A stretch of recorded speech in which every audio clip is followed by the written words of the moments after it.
Day on cycle हा कार्यक्रम sports authority of इंडियाने ऑर्गनाईज केला आहे अंडर फिट इंडिया मुवमेंट.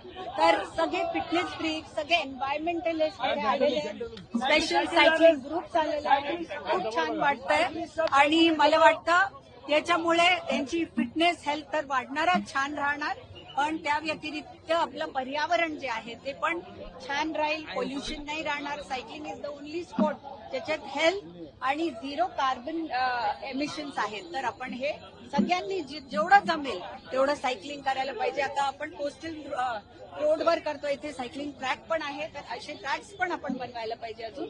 पण जिथे जमेल तिथे आपण हे सायकलिंग करतो. मोठ्या प्रमाणात युथ या ठिकाणी जमलेला आहे आणि जर आपण पाहिलं तर एकूणच शरीराच्या दृष्ट्या कुठेतरी फिटनेसला जास्त महत्व दिलं जातं. करेक्ट, फिटनेसला महत्व दिलं जात आहे, पण ऍट द सेम टाइम आपली जी एन्व्हायरमेंट आहे त्याला पण महत्व दिलं जात आहे. आणि मला वाटतं जो सायकलिंग करतो माणूस तो कम्प्लिटली हेल्दी राहतो, त्याला cardiovascular diseases, muscle related issues नाही होत.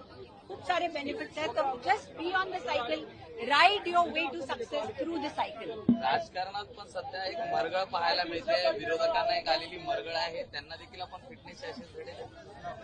आता मी एवढंच म्हणेन की आज आपण सायकलिंगचा एक छान कार्यक्रम ठेवलेला आहे. यात सगळ्यांनी जॉईन करावं, इरिस्पेक्टिव्ह ऑफ आपकी विचारधारा क्या है, आपकी पार्टी क्या है. Just be one. Cycling is a unifier. सब एक साथ करो सायकलिंग. एक शेवटचा प्रश्न आहे फक्त की काल कॉक्रोच जनता पार्टीने आंदोलन केलं, याकडे आपण कसं पाहता? मोठ्या प्रमाणात युथ तिकडेही जमा झाले. आंदोलन करणे का करायचा सगळ्यांना हक्क आहे, आंदोलन करावं, पण ते देश हितासाठी राहावं. जे मला त्या आंदोलनात असं आढळून नाही आलं. एवढंच